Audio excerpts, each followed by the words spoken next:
distinguished from a natural eye, if the socket isn't damaged. Mason, watching him closely, said, "You're moving both eyes." "Of course I'm moving both eyes. My eye socket wasn't injured. I've got about 90% of natural motion." "Now then," he went on, "a man's eyes vary. His pupils are smaller during the day than at night. Sometimes his good eye gets bloodshot. Lots of things may account for that. A long drive in an automobile, losing sleep, or getting drunk. With me, it's usually getting drunk. I'm sensitive about my eye. I'm telling you about it because you're my lawyer. I've got to tell my lawyer the truth, otherwise I'd see you in hell before I told you anything about having a bum eye. None of my closest friends know it. I've got a set of half a dozen eyes, duplicates for some, and some for wear under different conditions. I had one eye that was made bloodshot. It was a swell job. I used it when I'd been out on a binge the night before." The lawyer slowly nodded. "Go on," he said. "Someone stole it and left a counterfeit in its place." "How do you know?" Brunold snorted. "How would I know?" he exclaimed. "The same way I'd know anything. How would you know if someone stole your dog or your horse and left a cur or an old plug in its place?" He took a case from his pocket, turned back the flaps, and disclosed 4 artificial eyes in leather pockets. "Carry that with you all the time?" Mason inquired curiously. "No. Sometimes I slip an extra eye in my vest pocket. I've got a vest pocket lined with chamois skins so the eye won't scratch. I always keep this leather case in my grip if I'm traveling, or on my dresser if I'm not."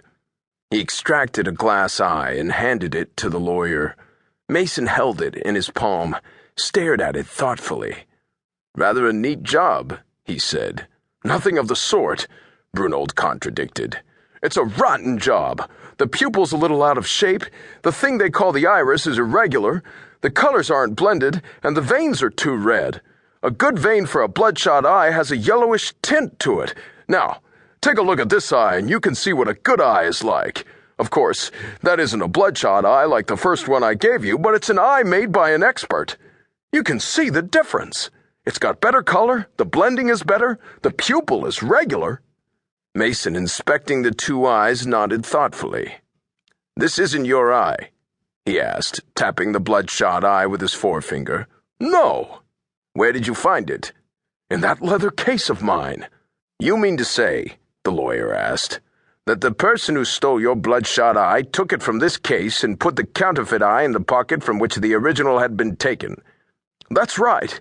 "What possible object would anyone have in doing that?" "That's what I want to know. That's what I'm here to find out."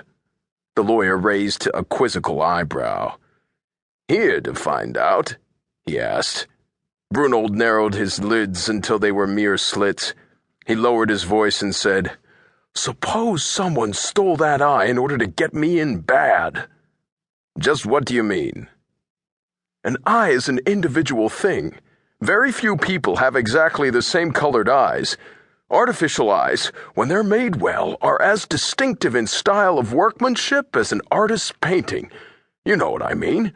Half a dozen artists may paint a tree. All of the paintings will look like the tree, but there'll be something distinctive about each one that will show what artist painted it." "Go on," the lawyer said. "Tell me the rest of it." "Suppose," Brunold said, "someone who wanted to get me in bad stole one of my eyes and left me a counterfeit. Suppose a crime was committed, a burglary or perhaps a murder, and my eye was left at the scene of the crime. I'd have one hell of a time explaining to the police that I wasn't there." "You think the police could identify your eye?" the lawyer inquired. "Sure. They could if they went about it in the right way. An eye expert could tell who the man was that made the eye. He'd recognize the type of workmanship. The police could get in touch with that man and show him the eye. That fellow makes eyes for me right along. He'd take one look at it and say, 'Pete Brunold, 3902 Washington Street.'" The lawyer's eyes were intent in their steady scrutiny. "Do you think," he asked slowly, "that your eye is going to be left at the scene of a murder?" Brunold hesitated a minute, then nodded slowly. "And you want me to fix that?" the lawyer asked. Brunold nodded again. "A murder," asked Perry Mason, "of which you are innocent or of which you are guilty?" "Innocent? How do I know that?"